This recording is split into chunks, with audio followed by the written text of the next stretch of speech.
guddiga dhismaha ee wadada dheer ee dhexmarta magaalada Boosaaso ayaa waxa ay ka hadleen isla markaasina ay faahfaahin ka bixiyeen halka uu marayo dayactirka wadadaasi.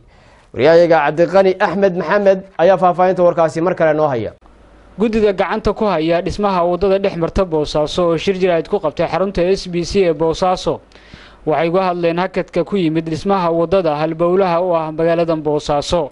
guddigan ayaa shirkoodan jiraad ku cadeeyay in hakadka wadada ku yimid ay ka dambeysay sidii loo heli lahaa qalab tayo leh oo wadada lagu dhiso.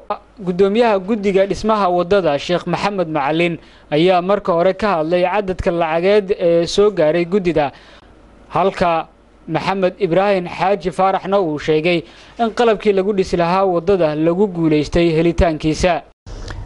waxaan rabaa inaan bulshada u soo gudbiyo wixii ay ku deeqeen, ama ha ahaado dadweynaha ama ha ahaado wixii baabuurta iyo gaadiidka naga soo galay.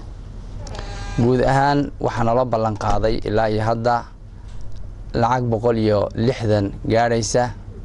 lacagta waxaa naga soo gaadhay 93,715 ayaa na soo gaadhay. 15 kun oo kamida qalab buu nagu soo gaadhay, inta kalena cash baan u haynaa. gaar ahaan waxaa lacagta naga soo gaadhay 37,572 waa lacagtii ka soo xarootay gaadiidka iyo stiikarkii la bixiyay. aad baana ugu mahadcelinaynaa gaadiidleydu kaalinta mugale oo ay ka qaateen. lacagta kaashka ah gacanta ayaanu ku haynaa, akoonkiina inoogu jirtaa.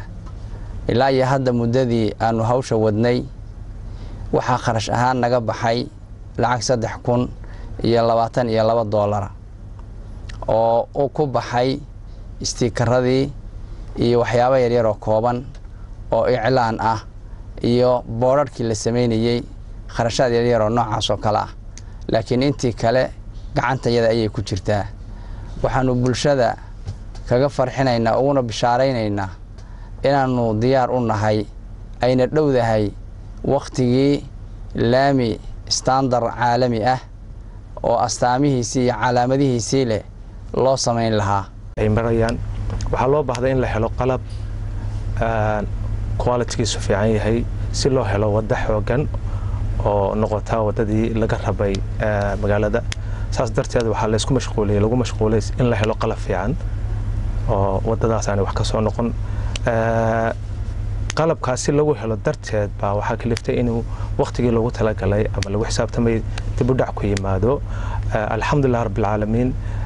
waxaan ugu sheegaynaa dadweynaha reer Boosaaso in qalabka bilowgiisa uu soo gaaray. waxaan u maleynayaa wadada hadda la rabo oo guddigan soo wadaan oo dadku digdigsanayeen leeyihiin maxaa lacagta loo bixiyay, lacagta malcuun maxaa loo dhisi waayay inay 50 sano 40 sano insha Allah wixii ka badan ilsanaan doonto. waayo sida isaga xoog isugu saarayaan si u dadaalayaan si qalab casri ah rabaan waqtigii hore waqtigana qalabku wax walba casrisan yihiin. waxaan idin hubaa oo idin sheegaya oo idin ballan qaadaya in wixii loo dhiibay guddiga iyo wixii ku daraan la heli doono inay ma doonto. Sheekh Fuad Xaaji Nuur ayaa sheegay inay muhiim tahay in laga wada qayb qaato dhismaha si waddo tayo leh ay u dhisanto. Soomaalidu waxay taqaanaa masaajidka iyo dugsiga kaliya quraanka in laga helo ajar, laakiin dariiqa oo la dhiso waa xaqullah cid wax ku darsatana mararka qaybtoodna waxaan isleeyahay inaan wadooyinka dhisano baa masaajidda ka ajar badan. sababta masaajidda waa bateen qaar baa iska xiran. wadada waxaa la rabaa in meesha xanjo waa lagu dhadhajin karaa. haday dadku rabaan in xanjo lagu dhajiyo, xanjo waa la iskaga dhajin karaa bari jabta. laakiin waxaa la rabaa wax macno leh in meesha laga qabto. in wax macno laga qabtana waxay u baahan tahay shaqo macno leh in loo maro. wadada dhexmarta Boosaaso ayaa ah mid xilligan uu ka muuqdo burbur xoogan, waxaana guddida gacanta ku haysa dhismaha wadadan ay sheegayaan in dhawaan si rasmi ah loo bilaabi doono. Cabdiqani Boos, SBC, Boosaaso.